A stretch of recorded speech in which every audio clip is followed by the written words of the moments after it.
പരവാസമില്ലായിരുന്നു മറ്റേ ചന്ദ്രികേണ്ട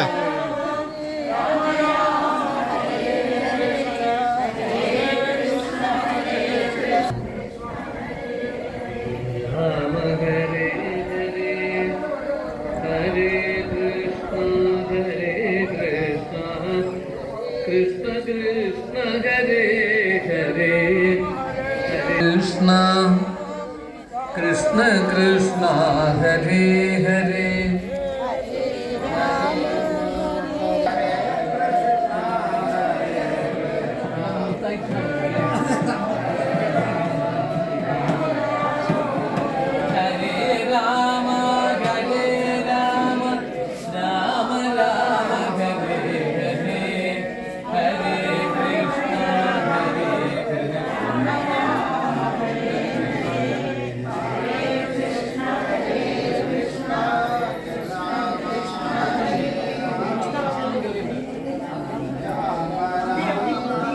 ഹരേ രാമ രാമ രാമ ഹരേ ഹരേ ഹരേ കൃഷ്ണ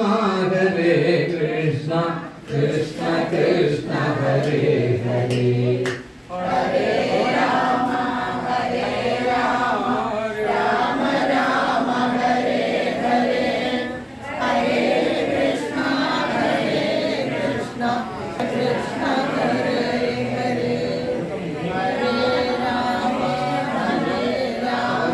കീർത്തനം ഗോവിന്ദ ഗോവിന്ദ ഹരേ രാമ രാമ. എല്ലാവരും ഇരുന്നോളൂ. അടുത്ത അധ്യായം വായിക്കും. പിടിച്ച് രഥത്തിലേക്ക് കയറ്റുന്ന രംഗം വരെയാണ് ഇപ്പോഴും നമ്മൾ അനുസ്മരിച്ചത്. പലയിടത്തും അതിൽ കഴിഞ്ഞ രുക്മിണി സ്വയംവരം എന്താണെന്നുള്ള സന്ദേശം അറിയില്ല. സന്ദേശത്തിനാണ് വലിയ പ്രാധാന്യം കൊടുത്തിരിക്കുന്നത്. വിധിപ്രകാരം വിധിവതുപയമേ കുരുദ്വഹ, ദ്വാരകയിൽ വെച്ച് വിധിപ്രകാരം വിവാഹമാണ്.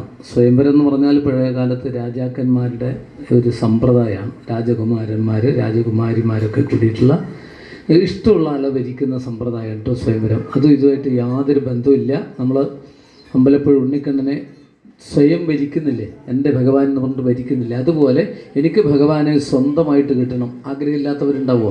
ഗുരുവായൂരപ്പൻ എനിക്ക് സ്വന്തമായിട്ട് കിട്ടണം എന്നുള്ള ആഗ്രഹത്തോടു കൂടി നമ്മൾ സ്വയം ഭരിക്കുകയാണ് മനസ്സുകൊണ്ട്. അതാണ് ഈ ചടങ്ങ് യഥാർത്ഥത്തിൽ. അതിൻ്റെ പേര് ഇവിടെ അങ്ങനെയൊന്നുമില്ല കേട്ടോ. ഇതിൽ സ്വയംവരം ഒന്നും പറഞ്ഞിട്ടേ ഇല്ല ഭാഗവതത്തിൽ. രുക്മിണി ഉദ്വാഹം എന്നാണ് പറഞ്ഞത്. സീതാ കല്യാണം എന്നൊക്കെ പറയുന്നത് പോലെ തന്നെയായിരുന്നു ആ ചടങ്ങ്. എന്താണ് എന്നുള്ള കാര്യമാണ് അടുത്ത അധ്യായത്തിൽ വിവരിക്കുന്നത്. ശ്രദ്ധയോടുകൂടി പ്രാർത്ഥിക്കുക. അത് കഴിഞ്ഞ് നമ്മളതിൻ്റെ ഒടുവിലാണ് ആ രംഗത്തിലേക്ക് എത്തുക.